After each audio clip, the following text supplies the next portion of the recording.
welcome to my new governor's map for this month, so let's start. And there we go. So before I talk about the likely states, I'm going to talk about New York first of all. So as many of you know, there has been talk of Andrew Cuomo trying to make a comeback and try to become the governor of New York once again. So as many of you know, he did miss the deadline to run in the Democratic primary for June. That still does not rule out the fact that he can still run as an independent candidate in November. So as seen here, for example, there's also the chance that he just runs as an write-in or as an independent, which would essentially, be a big problem for the Democrats here, especially if he splits the vote in half for the Democrats. But as of now, I'm not gonna drop New York from a safe status. Maybe if we get more news in the future, then you'll see probably New York drop to likely or something like that. But I'm not gonna skip over the branch yet, but for now it's gonna stay as a safe race for now.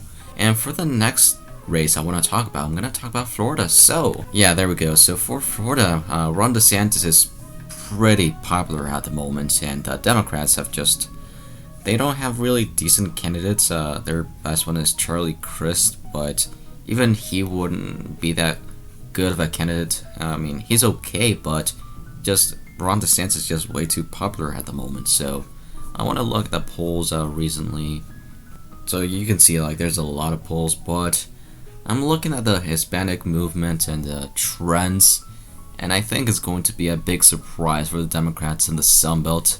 I think that they're going to break as they did in 2020 or even more for someone like Ron DeSantis, which is why I think the Latino vote does in fact push Ron DeSantis over the edge and make this race a safe race for the GOP by around 12%. So yeah, and for Ohio, I just think that Mike the One just doesn't have any prominent contestants to go against, and the Democrats have just not fielded a good candidate, and the red wave will help him a lot. So yeah, for the likely states, or I should say the likely races, I'm gonna start with let's just start with a short one. So Illinois, it's barely gonna drop to a likely race. I think that J.B. Pritzker has the money, and even if the red wave is a massive one, which it's kind of looking like it will be as of now, by the way, I think it only drops down to 10 or between 10 to 12%. And yes, so for the next one, I'm gonna talk about Colorado. So Jared Polis has done quite well with voters recently. One of the most interesting Democrats at the moment, in my opinion, since he likes libertarianism. So, and yeah, so for the other likely states, for Connecticut and Rhode Island, I think Rhode Island doesn't happen too much in this election. Not much happens. But for Connecticut, it's one of those races that I'm never too sure about, because in 2018, let's go back. If you don't know what happened in 2018 in Connecticut, it was one of the oddest, closest races in that term. So we go back, you can see that, Lamont barely won by less than 3% against Stefanowski. So yeah, so it's probably going to be not Lamont, it's going to be a rematch, almost surely.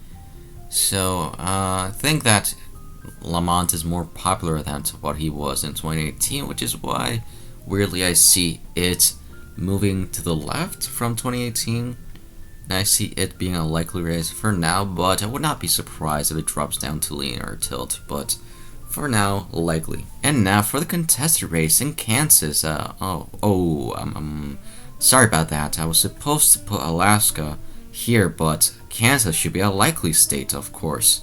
Sorry about that. I'm sorry about that. But as I was saying, Kansas, one of those races where the Democrats actually have the governorship in this state, even though it's really red. And I just think that it's gonna be a red wave, and it's gonna hurt Democrats in this state. It's gonna be an extremely hard race to win, and I see the Democrats are losing this race.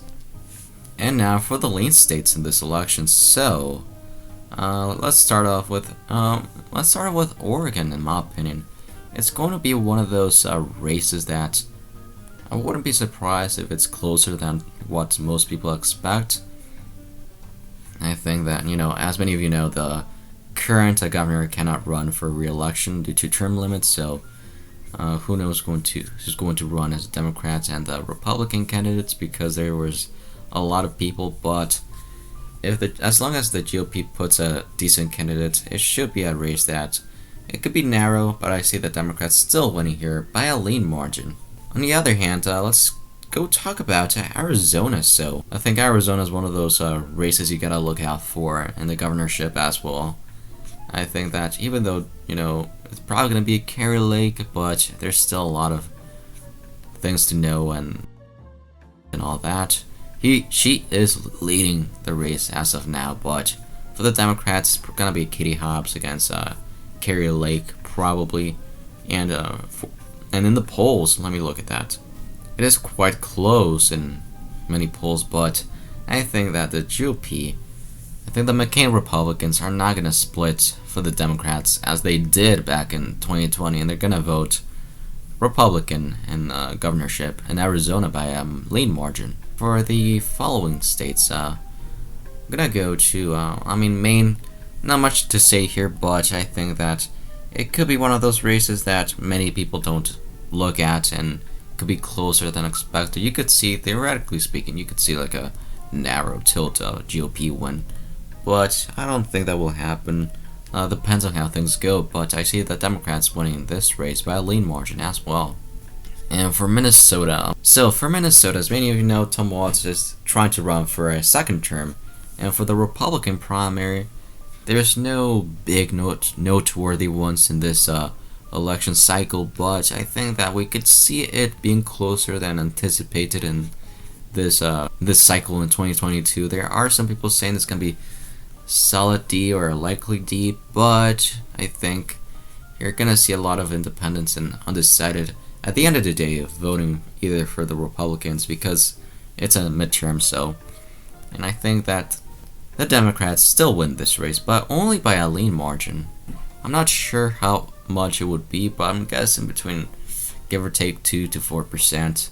And for Wisconsin, so as many of you know, it actually has a Democrat as their governor at the moment, Tony Evers. So it's gonna, there we go. So Tony Evers, incumbent governor who won back in 2018 actually, and against Scott Walker.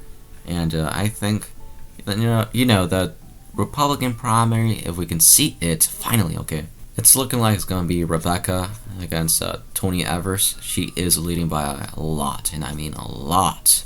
There's no polls at the moment, but I think there should be an easy win for the GOP. I could even see it if the red wave is big enough, could go by a likely margin. But as of now, I think that it's a lean state or lean race. And now for the state of Nevada. So, the Latino vote, as I was saying before, is probably going to be a big issue for the Democrats. They have not done well in 2020, and I expect that to still continue on in this election cycle. So, Sisolak, as is the incumbent governor who's trying to run for re-election, and the main Republican candidate is Joe Lombardo, who is, in my opinion, has the biggest chance to win against the Democrats in this state, and he's leading the polls quite easily. Dean Heller is also good since he was a former senator actually back in 2011 till not that long ago in 2019. And for the polls, let me see the polls. The race has tightened up, but here's the issue for the Democrats is the independents and the undecided voters. At the end of the day, do tend to go for the opposition party during midterms, and I see the Democrats really having problems in the Sunbelt in this cycle, and I see the GOP winning this race in Nevada by a lean margin, which could shock many people, but I think that's really what I think could happen this time around. So let me see.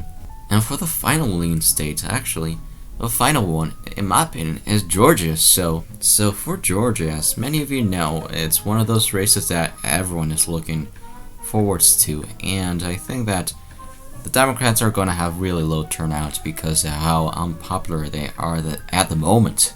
And the GOP primaries between Brian Kemp and David Perdue, but Perdue has been lacking in the momentum, and I don't see him somehow being able to primary Kemp at the end of the day. So complete at the moment, but it shouldn't be an issue for her. For the Democrats, Stacey Abrams, her big issue is that it's gonna be a red wave year, and I just don't see her doing as well as she would have done 4 years ago.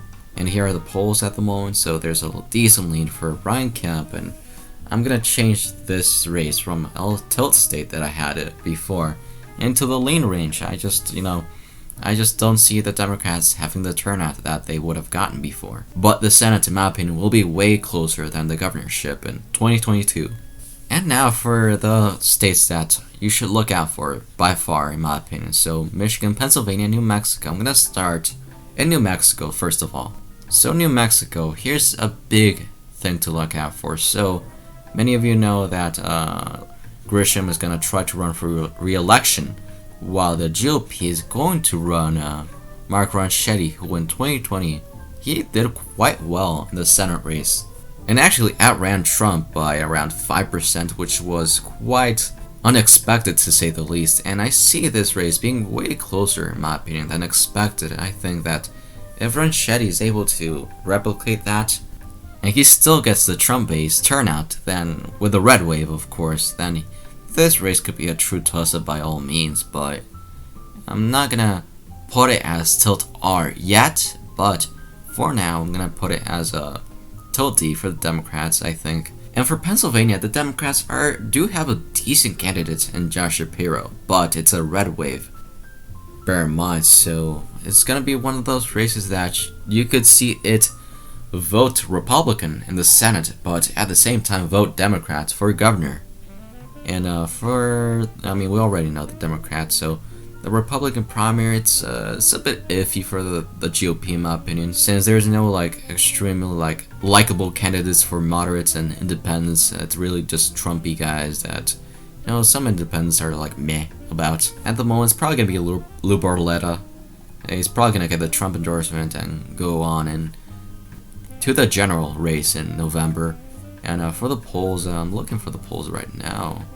It's saying tilt D and toss up, which are pretty fair, but I think the red wave does hurt Democrats to the point in which Pennsylvania barely goes for the GOP, but it could easily go as a Democrat in 2022. I think it could happen. I would not be surprised, but as of now I'm gonna leave it as a tilt race for the GOP, but I might change it in the future. And for Michigan, so Michigan is one of those races that I'm extremely conflicted upon. I think that Gretchen Whitmer has a decent chance to win, in my opinion. Whether you like it or not, it's basically a 50-50 coin toss. So as I was saying, for the Democrat primary, it's of course going to be Gretchen Whitmer. On the other hand, for the Republican primary, weeks ago it was looking like it was going to be for sure James Craig.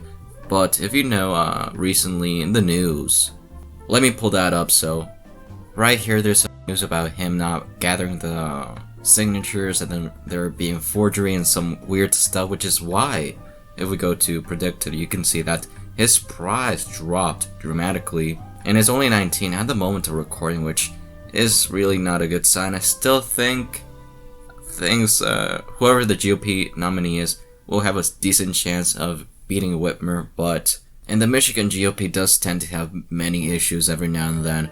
And even though I do see this race being one of the most competitive races in the 2022 cycle, it's really hard choice for me to make, as I said before. But I think that as of now, I see Gretchen Whitmer barely winning in this race by a tilt margin of 0.25%, and as you can see, the GOP wins with 30 seats against the Democrats' 20 seats. Thank you so much for watching. Please like, share, and subscribe. Stay tuned for the next video.